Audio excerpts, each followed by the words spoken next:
Live and direct, back with another edition of Monday Night Live. We are returning after a week-long hiatus to the program, and we're really pumped up and excited, Natalie, because this week we got someone who our community is very familiar with. In fact, at our last big forum, you guys remember we specifically wanted him to open things up, get the ball rolling, set the tone for the two-day successful event. He's the author of one of my favorite books, Millionaire Success Secrets, because this book is condensed, it's jam-packed, it's full of fruit. As you can see, there's no filler, there's no fluff. You get straight to the meat and potatoes, which I love. I mean, how many people have bought a book, read it, it's nothing but fluff, fluff, fluff, a little bit of meat, fluff, fluff, fluff, a little bit of meat. I don't like that. I'm not much of a carb guy. I like to go straight to the steak. And that's what this book is. Of course, you guys know who I'm talking about. I'm talking about the one and only James Malinchak, who we're going to bring up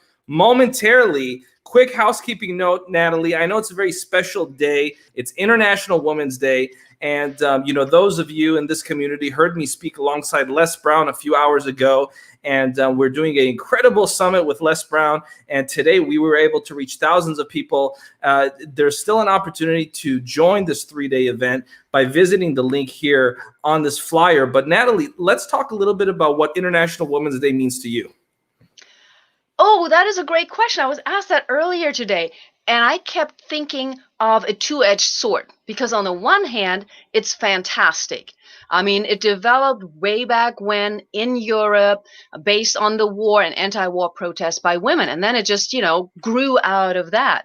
And it's really celebrated a lot in Europe. Here in the US, it's not celebrated that much. And so, it's like a little, I don't know, tightrope walking.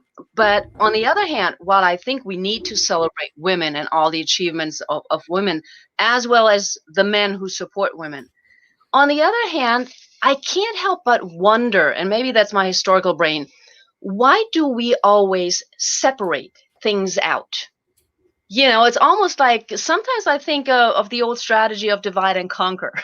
Right. Can't we all celebrate feminine energy and have it at that? Why do we need to say women, international women, men, international men? Just a question that pops up. So that's why I think it's a two-edged sword. But at the same time, I think it's so important to give credit where credit is due. So I'm excited. And back home, we always give a flower on this day. Amazing. And with that, Natalie, let's go ahead and bring in James Malinchak. James, welcome back on our platform. It's great to see you, brother. Hey, good to be here, guys. Thanks for having me. I appreciate it. Thank you. Thank you for sharing some time. And, you were such a big hit at our last forum. And we specifically told our audience, look, we were only going to give you guys 15, 20 minutes of James. We're going to give you guys a teaser. We're going to bring him back in a couple weeks and really do a deep dive. And I got to tell you, James, I reread your book recently and I forgot just how many gems of wisdom were in this book, Millionaire Success Secrets. And what's fascinating to me about this book, James, it's not just about how to advance your life financially. This book will help you mentally, physically, relationally, and spiritually, in addition to financially. And in fact, when I read Millionaire Success Secrets, it's almost like the millionaire can be the millionaire mindset, and that millionaire mindset turns into, as a byproduct, lots of money, usually as a byproduct. So let's get into that. I mean, let's talk about the distinction between the millionaire mindset and just being a millionaire. Because James, it's, as you and I both know, it's more than just money. Oh, yeah, absolutely. Well, first, thanks for having me. I appreciate it. Thanks for your kind words about the book. You must have got the $5 I sent you to say some good stuff about it. So I appreciate it. Yeah, I mean, there's 3 primary parts of life that are so important, and it's business, leadership, and life. Your personal life, but also your leadership and your business. And that's why I did the book when I was on the Secret Millionaire TV show, and I came off of it. I started thinking about all these concepts that have helped me in my life and that I thought that would be good to share with folks. So that's how I put them all into this book, 33 ways to basically grow your business, your leadership, and life. It's not just about financial. It all starts with your mindset, right? Because, what you think about comes about. So you're 100% right, Mo. Starts with the mind. Appreciate you. And you know, James, today's International Women's Day, so we do want to talk a little bit about that before we really get the ball rolling. And those that are watching right now, whether it's live or after the fact, retroactively, we're going to get into some real nitty gritty for the next hour or so with James, because we want to take this advantage of this opportunity and provide as much value as we can. But James, what does the International Women's Day really mean to you? And what are some ways that we can honor the women of not only our lives, but of this planet? Oh man, it's a celebration, and you know, I don't think it's celebrated enough. You know, I think today's world, we live in a society where, you know, you see a lot of men being celebrated. You got sports, you know, all different types of sports. You've got, you know, business, you've got politicians that are predominantly male. And so I think we as males start to consume the media, and a day like today allows us to recognize the amazing human spirits of what I believe is the backbone and drives us, which is just amazing women, not only in the United States, but all over the world. So I've got my sister as my assistant, you know, my mom, I lost a sister to cancer. And so, you know, very special to me that I could actually be a part of this amazing day because of the amazing women I have in my life. Wow. That's very beautiful. I appreciate you saying that. And let me put a question in there that is directly related also to what you do. And I'm not going to go into all the charities that you of course support. The question that often comes up, and you know, most sort of hinted at that, is that we celebrate a lot of men. You said it too. We celebrate a lot of men in sports and elsewhere. And there's still a lack of equity, right? Even if you were looking at soccer, if we're looking at basketball, there's always that discrepancy. When it comes to especially your area, speakers, we have a lot of great female speakers. Mm-hmm. They're not as celebrated as men. Why do you think that is? Well, that's a good question. I never had that posed to me before. You know, I would think that it probably stems from, you know, if you look back at the speaking industry, right? Mm-hmm. Everybody that gets referenced, right? What gets referenced is what gets brought to present day, and Right. it's what we start thinking about. And if you look at folks that, when they think of great speakers, they always reference folks like Zig Ziglar, male, right? Jim Rohn, male, right? Yeah. Even way back before that, Og Right. Mandino, male, right? And so reference a lot of and I think probably when the whole, and I don't mean it this way, but like speaking world got started, right? You had Og Right. Mandino, and like they Mm-hmm. were predominantly male, and maybe because many women were, you know, at home with the family while the man was out there doing the speaking. And so Right. I think that's how the speaking world started to develop. And so again, what we reference is what we bring to present. So when we Absolutely. think of speakers, we think of predominantly male because that's all we've heard. Right. Les Brown, right? Mo mentioned earlier, right? Les Yeah. Brown, legend, right? Brian Of Tracy, course. legend, right? Yeah. But we have amazing female speakers out there. And I think you're going to start seeing a trend that starts to change toward that. I think you're going to Awesome. see, because I think we also, Natalie, we have a lot more Yeah. women speakers today than we had the past 40 years. Women, Mm-hmm. amazing women life coaches, women running businesses. And so I think you're going to start seeing a shift in the trend. But I think to answer your question, it's, you know, it's a past reference. You know, it was Yeah. always referenced predominantly male. So that's what we bring to our minds into the conversation today. You're That makes absolutely perfect right. sense. Yeah. Yeah. Absolutely. And, you know, I was literally talking with Les Brown minutes before now I'm talking to you. And so, well, you know, my day is so fruitful because I got to talk to Les Brown and James Malinchak in the same day. I mean, my mind is like an overload right now. I think I probably increased my IQ 15, 20 points in the last hour just by being able to converse with both of these guys. Well, And, 19 points from Les and 1 point from me. How about that? Oh my goodness.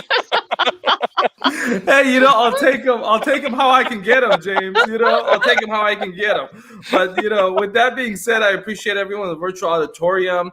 And, you know, let's get into some real juicy stuff, because there's a lot of people. And last time, before I continue, though, just to finish up this point that you two are talking about, that's why we at the Los Angeles Tribune always make an emphasis to bring the women speakers that we love and care about into the forefront.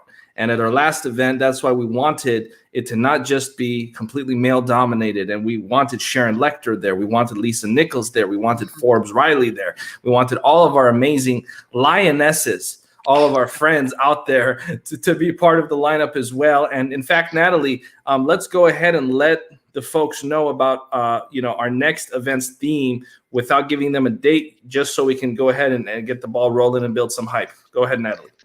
Oh, absolutely. Well, here at the Los Angeles Sponsored by Speaker, McDonald's, by the way. The next event is sponsored by McDonald's. Go ahead, Natalie. Stop it.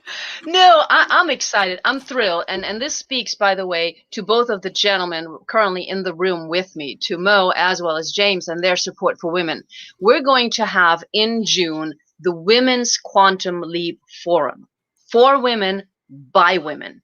We're being supported by men on the back, but it's all going to be for women by women. It's going to be a little different from the last Quantum Leap because we're a little different. So there are going to be lots of surprises that we're building in, and amazing speakers, amazing experts sharing their true voices and being real. So I can't wait. It's going to be June. James and I will be in the comments, or we'll find a way. We'll sneak in somehow. Yeah. I mean, I could go get a wig. That's right. That's right. We'll find a way to make it happen, James. But with that being said, I just love this book. Let's really get into some of the things that you wrote in this particular book, because I know what you wrote in this book is also very relevant to what you do with your masterminds, what you do helping people have breakthroughs. And I mean, you got so many people from Brian Tracy to the founder of Famous Dave that endorsed this book. What was the process like for you to write it? And what are you most proudest about as far as all of the content in here? And what kind of feedback have you gotten from people that said, hey, James, this part of the book made the biggest difference for me? Well, I'll take the last question first, because it's the universal number one thing people say over and over again. Said your book was so easy to read, and that's done on purpose. Because I don't write long chapters, because when you write chapters, one has to lead to two, two has to lead to three. I write chunks, right? So there are 33 chunks in there. So you could open it up, Mo, and start with number 17. Natalie can start with number 4. Somebody else can start with number 33. You do not need to read in a sequential order. And I think that's the greatest piece of feedback I get is like, man, I could digest it. And I finished your book because it was in chunks. Right. And I didn't get frustrated because I have to read from 1 to 2 and so on. And therefore I put it down because I could never find the time. You can find the time, 5 minutes here, 3 minutes here. You just go read a chunk and it makes you better. My favorite part, if you will, is probably the part where I talk about how a cup of coffee made me rich. And it was about my experience on the Secret Millionaire TV show.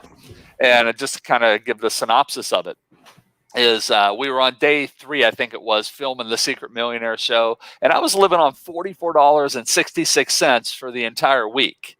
For the entire week, not a day. Like when they handed me the money in the envelope, and it was $44.66. I said, "Oh man, this is okay. I don't eat that much every day." They said, "No, this is for actually 8 days." And I was like, "What? What?" So that's what I had to survive on. So I'm budgeting and I'm like really watching, my money, and because I didn't have any. Because then I started thinking, well, what if I get injured? What if I get hurt and I've got to go to the hospital and I have to pay like a $20 copay? I need to make sure I got $20 because I signed a contract that whatever happens, happens. And so all those things were going through my mind. So I was very excited that I saved up and I budgeted really well. So it was like day 3 or day 4, and I had a little bit extra money. I had like an extra $1. I was ahead of schedule, right? And so I told my friend Coach Tony, I said, "Hey, we're going to go raise money for your girls' basketball program. Can we just stop at a store, and I just want to get a cup of coffee?" Right? Because I haven't had one in like 3 or 4 days, and I got some extra money, right? And he didn't know anything about my background. He didn't know how much money I had or anything like that with the $44.66. So we stopped at this little convenience store, and I go and I put a cup of coffee up there, and Coach Tony puts a cup up there, and I said selfishly, I turned to Tony and I said, "Oh, I'm sorry, but I don't think I can afford your cup of coffee." Selflessly, he threw down 2 $1 bills and he said, "What are you talking about?" He said, "You're my friend, you're in my town, and you don't pay." Ooh. And I was like, "Oh my gosh, wow." And here's the so what part. He didn't know anything about my background, but I knew about his background, and I knew that he was laid off from the mill. I knew that there were times where he wouldn't eat because he would give that money to buy shoes for girls in his program because they didn't have shoes. Some of them didn't have shoes on their feet. I knew that he would get sick sometimes because he wouldn't pay his heating bill, his electric bill, and it would get shut off, and he would get sick because he would go buy food for these girls in his program. And I thought, he just threw down 2 $1 bills and paid for my cup of coffee. And I was selfish and said, I can't afford your cup of coffee. And that taught me a lesson right there, that rich is more than money, because he didn't have much money, but he's richer than more people that I know who have a lot of money. And so I ended up taking that experience and I turned the word rich into an acronym that's in the book, in that chapter. R stands for relationships are everything, right? It's handshakes, hugs, high fives. It's who you have connection with. I stands for inspire others with your actions, not with your words. People like to talk a good game, but Coach Tony threw down a $1 bill for my coffee. That was an action right there, right? C is contribute and serve others, which we should all be doing. And H is have a happy mindset, because that's what I learned from the people. Those four pieces right there that I formed into the word rich. And so that's how I say a cup of coffee changed my life, because that cup of coffee and that $1 bill shifted my entire spirit of how I think of things. Incredible. And it brings up this point that I've said before, James, where being wealthy is not about money. Being wealthy, if you look at the origin of the word, it actually means well-being. And a lot of times people get so caught up in the pursuit of money that they they go a little too cuckoo. And I tell people, just kind of relax. You'll make some money. Money will come. Just take it easy. But there's more to life than just money.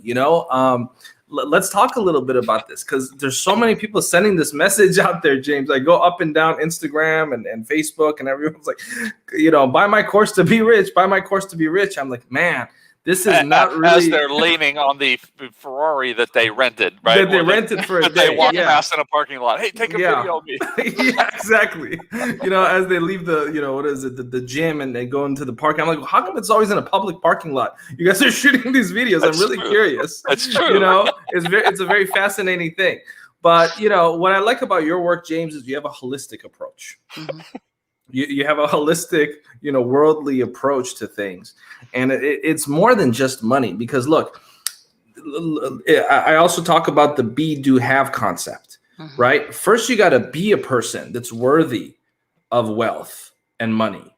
Then you got to do something great, and then you can have great things. But so many people want to skip step 1 and step 2 and just go to step 3, And so let's talk about being a person of wealth, being a person of power, being a person of value, because this is a really important distinction that not a lot of people get, James. Oh, yeah. You hit the nail on the head, and I'm glad you said that, because I think society screws up a lot of folks, because everybody wants everything fast. We have fast food, right? Everybody wants things from today that they want to have it done yesterday. This program is sponsored by McDonald's, guys. If you want, I forgot you got the McDonald's there. Yeah, so we live in that fast-paced world where everybody wants everything fast, right? Don't want to put in their dues. And it's all about, being first. It's all about, your thoughts create your habits create your actions, right? And your actions produce your results, good or bad, and I think I was just, it's amazing. I was talking to a friend of mine, Joe Theismann, the other day, one of my best friends, 25 years. He used to quarterback the Washington Redskins. And, we were talking about work ethic.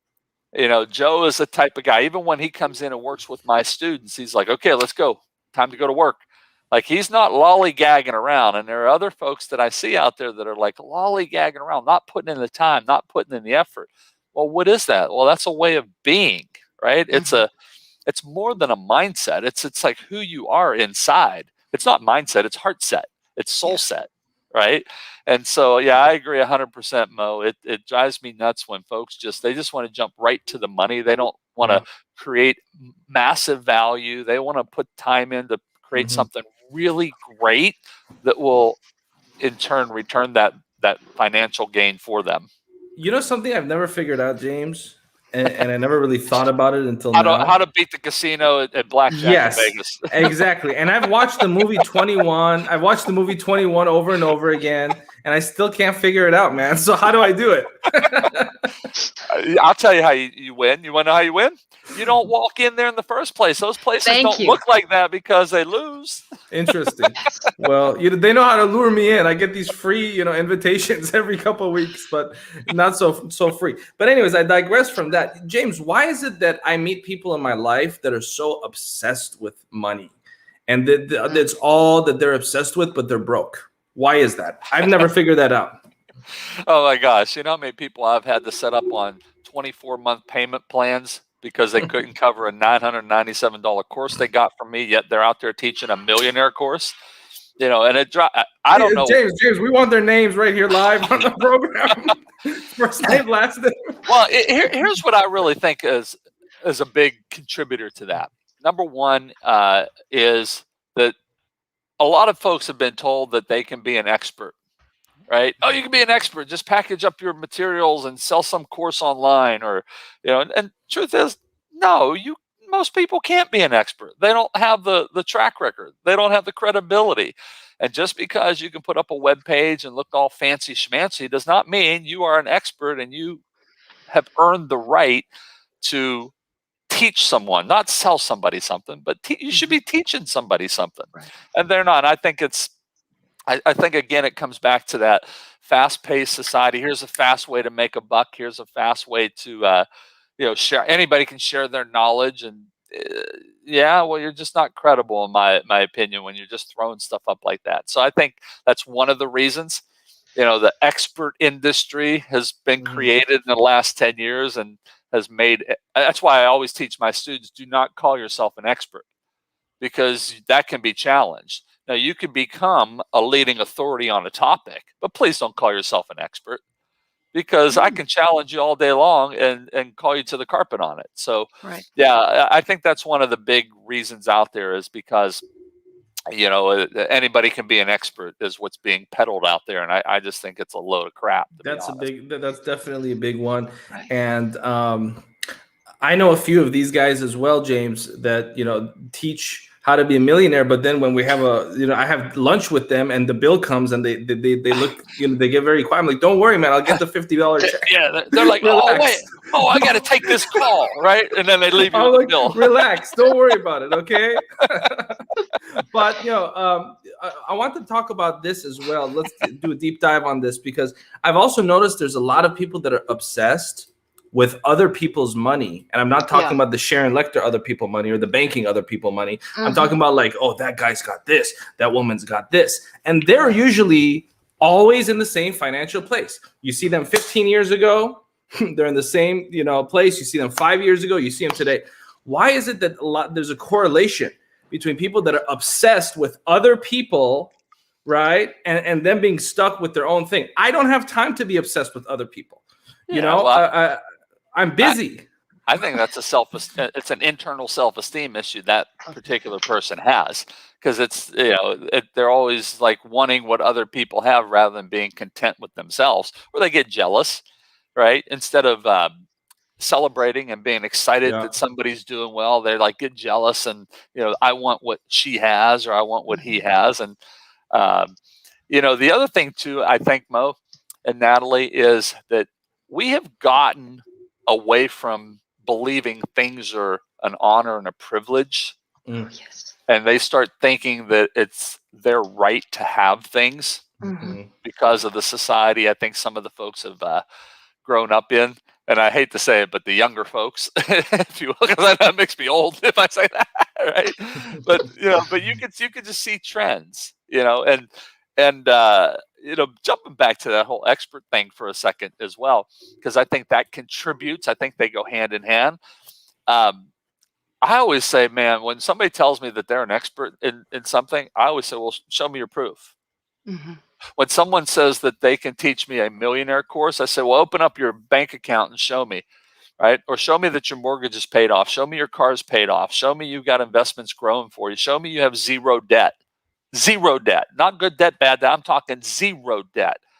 Prove to me that you can teach me, to be a millionaire if you're peddling a millionaire thing. Open up your bank account and show me. And very few people do. It's like I had a couple of insurance folks who came to me. They wanted to have me invest in different life insurance, annuity policies, etc.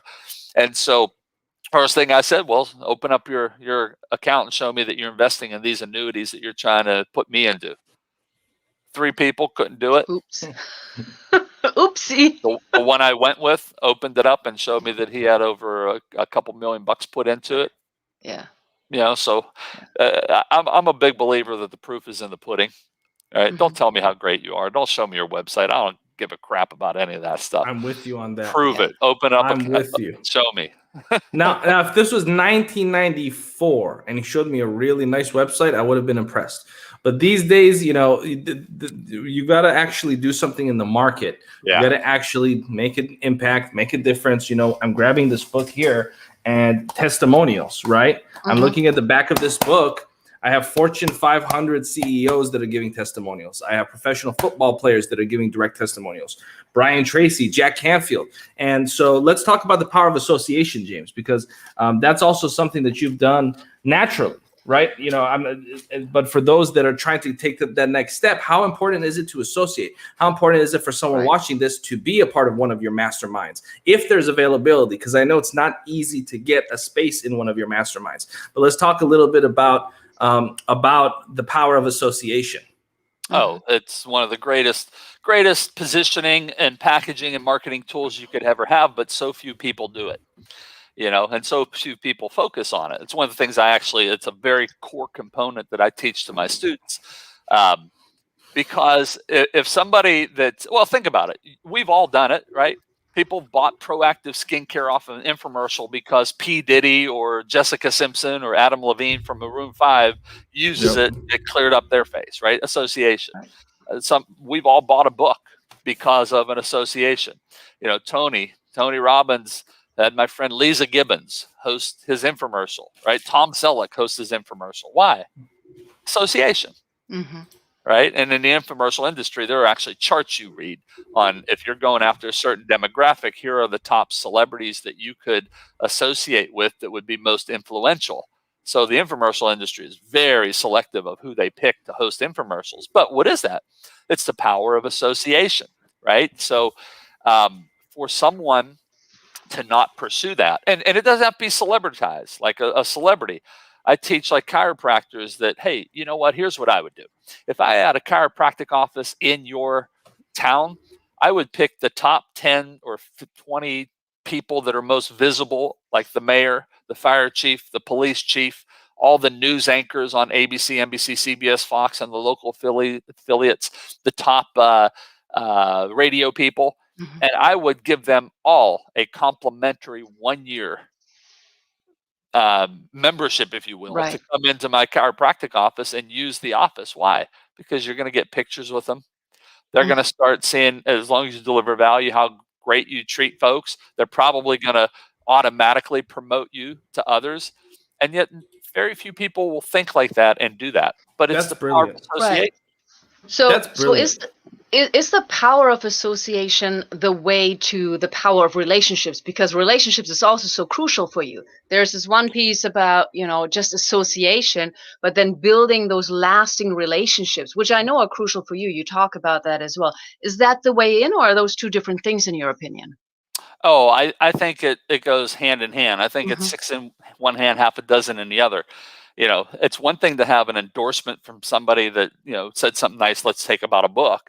It's another thing that they endorsed your book and then you made it a point to become a lifelong friend by looking for ways to serve them to where they want to maintain a relationship with you. Right. Okay. Example, a guest on a great forum happens to then send an autographed book to the host in the mail named Mo and Natalie.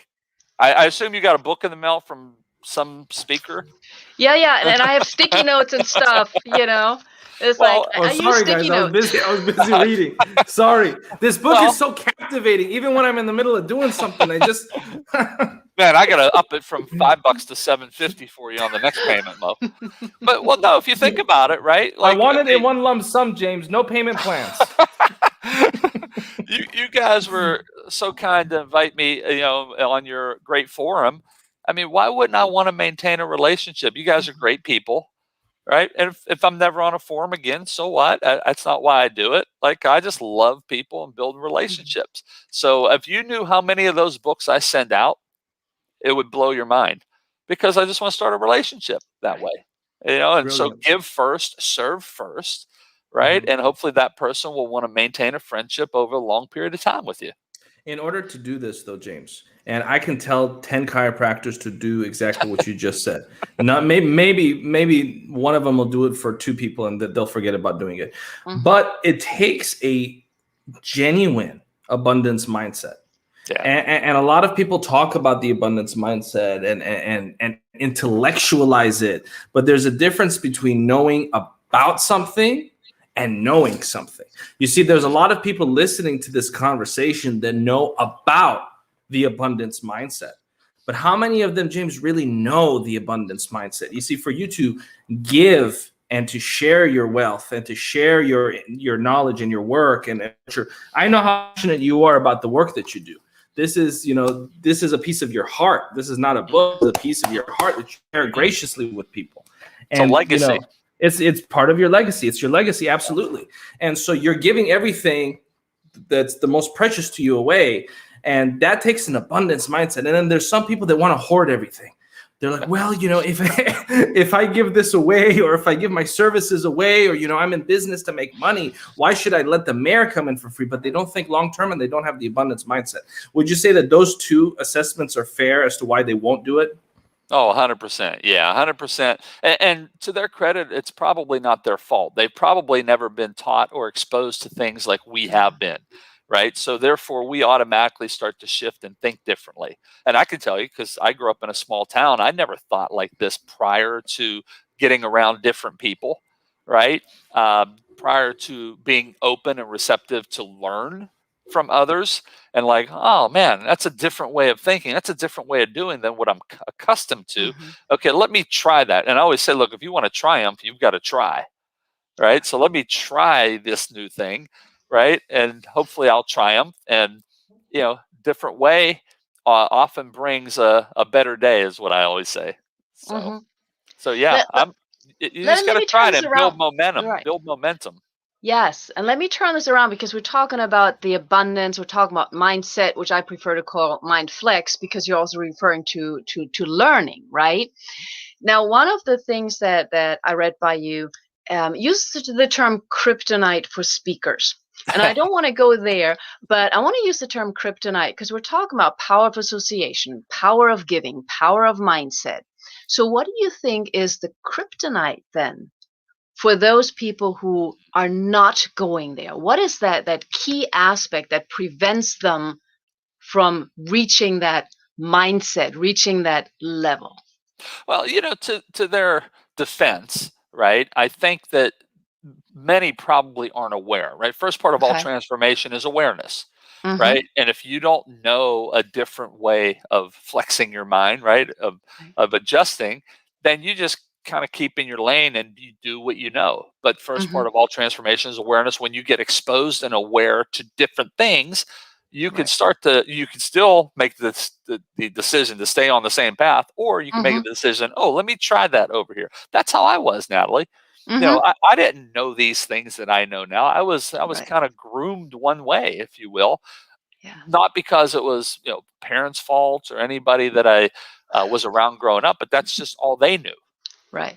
right? And so I think that once you start to get exposed, and you have to be willing to, I believe it all kind of stems back to this. You have to be willing to grow. Mm-hmm. You have to be willing to want to learn. Drives me nuts, like when somebody buys a book of mine after they see me speak somewhere, and then I bump into them a year later somewhere else, and they're like, "Oh man, I saw you speak at our conference. I got your book," and I'm like, "Great, how's it going?" "Oh, I haven't had time to." "What do you mean you haven't had time? Like, Right. it's like Right. one page will take you a minute and a half to read. Yeah. What the heck? Well, it has to become a priority to grow. And I don't think for a Absolutely. lot of people that's their priority, Yeah. right? And therefore they don't shift, they don't start to think differently, and they don't start to do some of these things like a power of association. Or they're nervous to try it because they're stuck in the security lane. No, this is how we do it in our chiropractic office, and if I do that I'm giving away a year's worth of chiropractic. Yeah, but like if you have an influencer who comes in, if it's somebody who is like on the news as an anchor, and they happen, and then all of a sudden now the news station is going to run a health and wellness segment, Right. and they bring you in because you have that relationship, because you've been serving them by giving them a free year of chiropractic. All of a sudden now you get promoted and exposed in this segment to tens of thousands of people. But Right. folks don't think that way. Yeah. They're so focused on right here that I always say so many people are focused on picking up pennies and nickels off the ground that they miss the dollars flying over their heads. Yeah, and I think you're bringing it together in ways that is so important. On the one hand, it's the training that we get from our parents. And I always call it the hidden power of patterns, the subconscious mind. We're not even sure what's back there, but it guides us. It has us either open or not open, right? And so that plus society, what we see, especially nowadays on social media, Yeah. and then the idea of the quick fix, or because I pay for something, I should get the certificate and now I am so and so, right? Yeah. It's not even about really doing it anymore. So you're bringing it all together in a really fascinating way that I think is important for us to understand. We have responsibilities, we have choices, and we need help with all of this, right? We can't Yeah. do it alone, can we? No, nobody can do it alone. Don't be a lone wolf, run with the pack.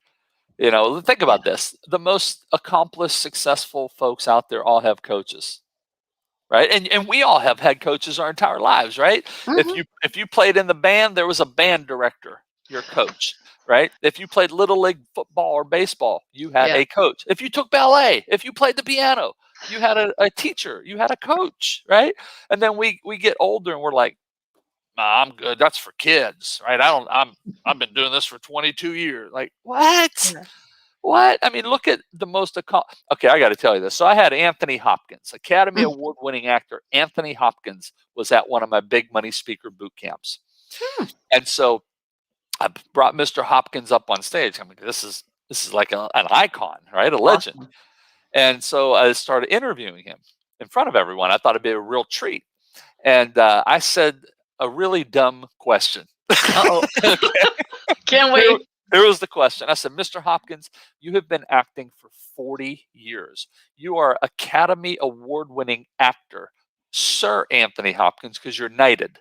You're one of the greatest actors proclaimed of all time. Here's the dumb question. You don't still have a coach, right? I mean, look how I framed that. Is that dumb or is that dumb? Right? Why would I assume that, right? Okay. And he said, to my astonishment, he said, oh, no. I don't have a coach. I have 7. Whoa, very Natalie, good. I almost fell off the chair. I was like, I didn't know what to say. I was like, what?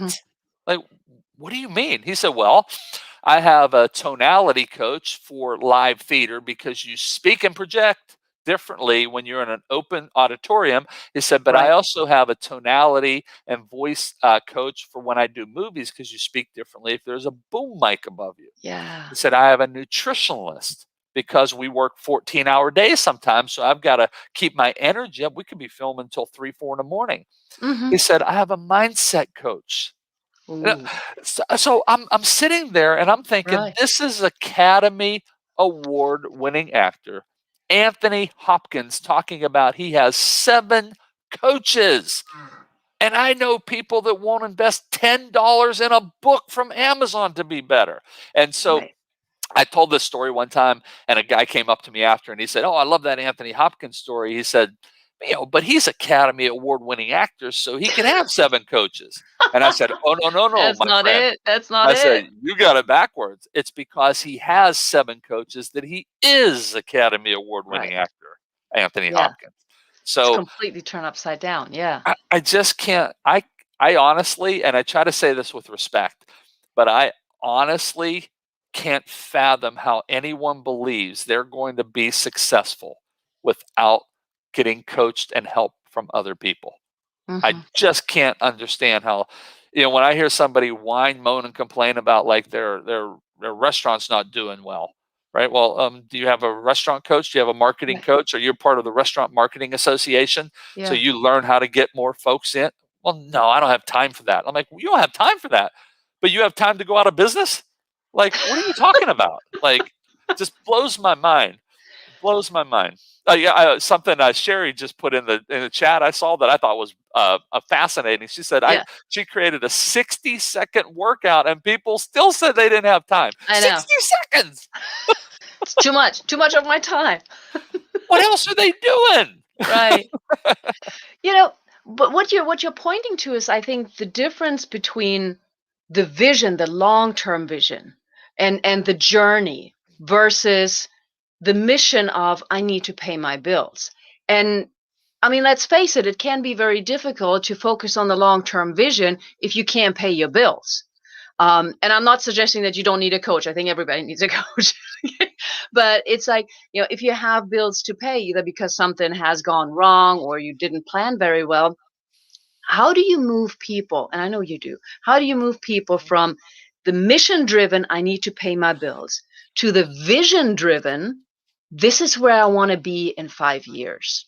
Okay, And great. making that path, making that journey a good one for them. I'm like, why wait 5 years? Why don't we do it in the next 5 months? I All right. had a guy come to me. Okay, I have a coaching client, and about this third or fourth year, and he had come to me and he said, "Okay, so my son is born, and I want to make X number of millions of dollars, $2 million, okay, every year for the next 18 years until he is ready to go off to school, so that I can then sell the company and make some more money and be set Mhm. for life." And I said, "Well, how much you want to sell the company for?" He said, "Well, my take-home money I would need is $5 million net in order to be set for life." And I'm like, why don't we go make that in the next 6 months and then invest that money and let it grow for the next 18 years? Why do you want to work every year for the next 18 years, 60 hours to make that money so you can sell the company? Mhm. Let's go make it in 6 months. Mhm. So Mhm. I don't believe you need to, uh, coaching is all about long-term vision. Matter of fact, I Mhm. believe the opposite. I Okay. believe coaching is about what is the fastest way to get you a result. That when Tiger Woods hires a coach and he's going to go play a golf tournament, he's not planning for 5 years from now. He's planning for the golf tournament that's coming up in October. Okay. So yeah, Understood. I'm a big Understood. believer. Speed. Now, is the vision not though related to legacy? No, of course it could be. Yeah, but we're Okay. talking about paying the bills. Mhm. Or versus long-term vision of 5 years. Right. Look, if you got to pay the bills, you need to be working with somebody who can teach you how to bring in profit and pay the bills like right now. Right. Right. Tomorrow. Yeah. Right. You're going to focus on a 5-year vision when you got to make some money right away. Right. I don't think so. No, that's No. awesome, because that's how we're trained, right? We're Yeah. trained to create 5-year plans or 3-year plans, It's not, or you go to university for 5 years. So what do you do during those 5 years? That's how we're all trained. yeah. So Well, thinking that you can actually minimize that is awesome. Yeah. and just because that is the way that it's been done doesn't mean it is right. Absolutely. Yeah, and Oh, I was going to just say, Mo, Jack Canfield taught me this one time. Jack is a guy that I've known for 23 years, I think it is now, 25 years maybe. And he's somebody that actually been to my house for consulting, for coaching with his speaking. He used to work for a guy named W. Clement Stone. And when Clem Stone was at his peak, he was worth about $600 million with his insurance company. He asked Clem one time, Jack used to work for him, he asked him, he said, "Clem, if you can only give me one piece of advice to help me be successful in my life, what would it be?" He said, "Jack, that's so easy. Look what everybody's doing. Do the complete opposite." I absolutely. love that. No, it's absolutely true. And that's why I laugh when people are trying to be successful, copying what other people are doing. That's a sure proof way to mediocrity. And I'll touch on that question, Natalie, a little. the way I go about it, and you know this, Natalie, is I simultaneously have short-term, what I call low-hanging fruit, and the long-term vision. And we don't want those two things to compromise one another, right? And because, you want to have a 3-year, 5-year plan, but you also want to be able to, have all of your expenses paid for as well. So I think that you've got to do both. And you've got to make sure that they don't compromise one another. As an example, if you're a speaker, maybe you're writing a book that'll take you a year or two to put to market, but you could still be doing gigs as a speaker in 2 weeks, in 1 month, in 2 months, So we're going to wrap up just in the last 10, 15 minutes here, James. I want to slowly get some final gems of wisdom from you.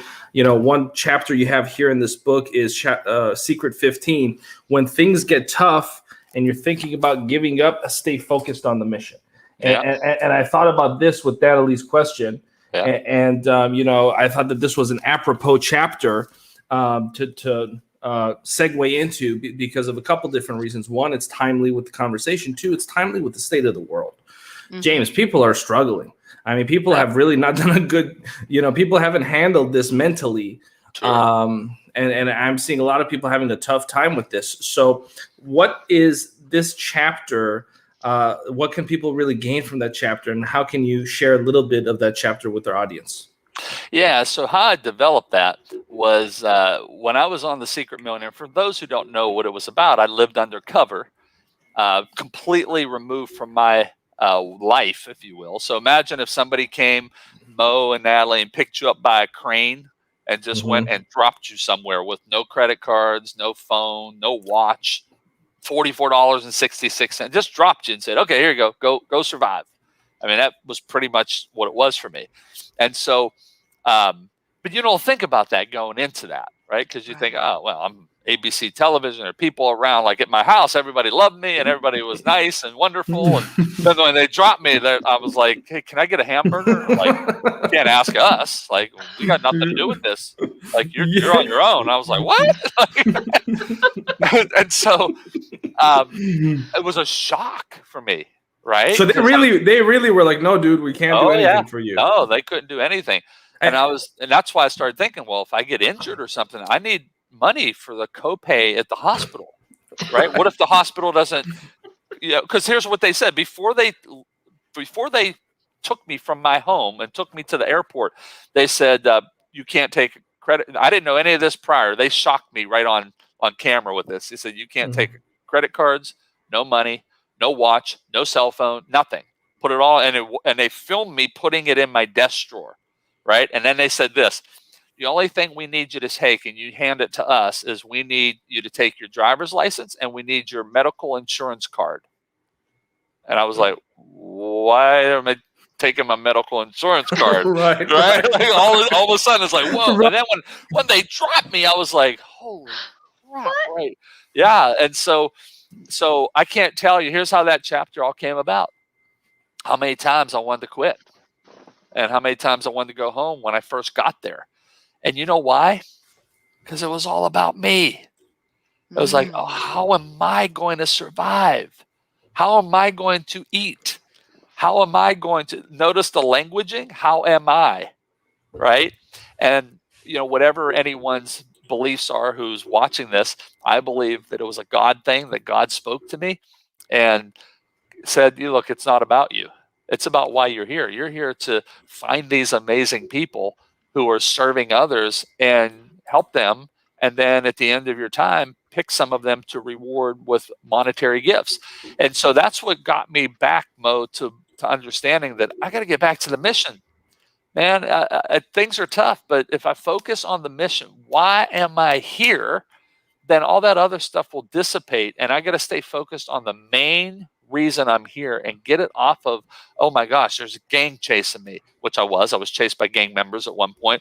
Oh my gosh, a guy got shot down the street from me with a gun in the middle of the night when I heard this big boom, and they told me that it was a truck backfiring because they thought I would quit and go home if I found out that a guy actually got shot. And they were right. I probably would have, right? But so had I not had that spoken to me, I probably wouldn't realize how important it is to stay focused on the priority, the mission of why I'm here. It's not about me. It's not about what I'm doing. I made a commitment to come here and find these amazing folks who are serving and uplifting people and help them and volunteer and do whatever they needed, and then reward them with a monetary, resource after the fact before I leave town. And that's what I had to get back to. And that's how I learned that. And that's how I wrote that chapter, and I was like, that's how it is in life.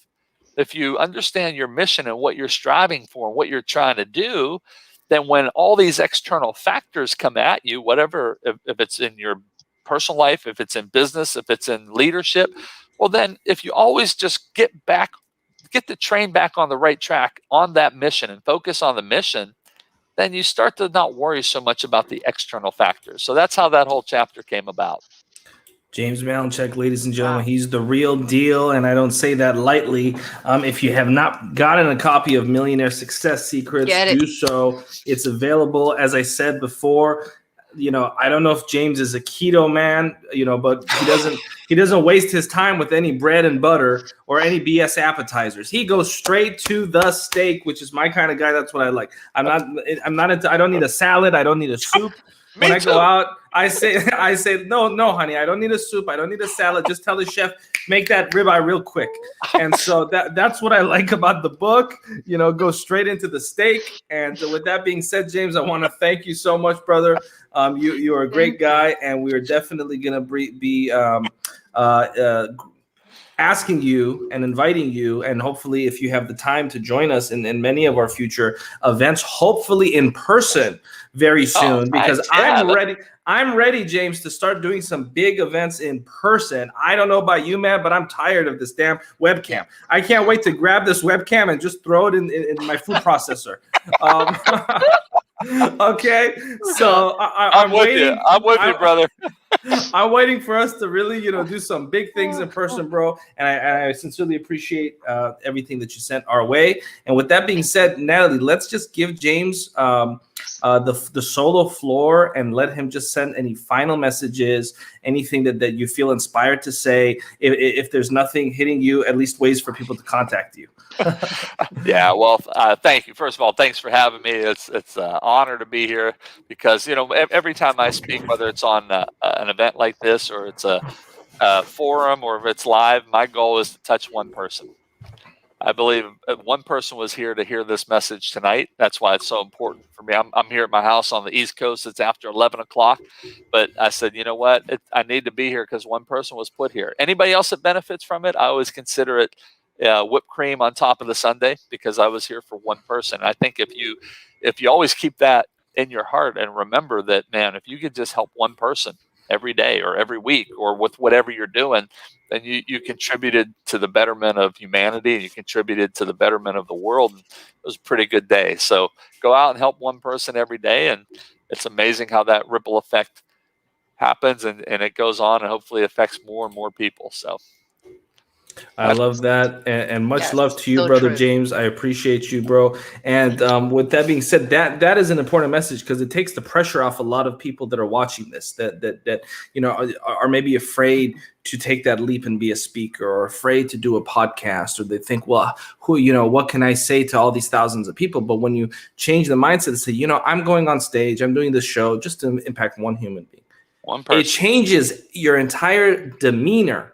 From a physiological standpoint, from a psychological standpoint. And so that's a powerful gem of wisdom. James Malinchak, thank you, brother. We honor you. We appreciate you. Can't wait to talk to you very soon. Natalie, do you have any final words?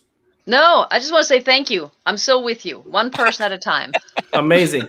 And guys, just quick housekeeping note. Of course, day 2 and day 3 of our summit with Les Brown is going on as we speak. Please go to womensummit.club to register. We're doing it in honor of International Women's Day. Thank you so much, brother James Malinchak. Hey, thank you, Natalie. Thanks, Mo. Appreciate y'all. Appreciate it. Thank you so much. Talk soon.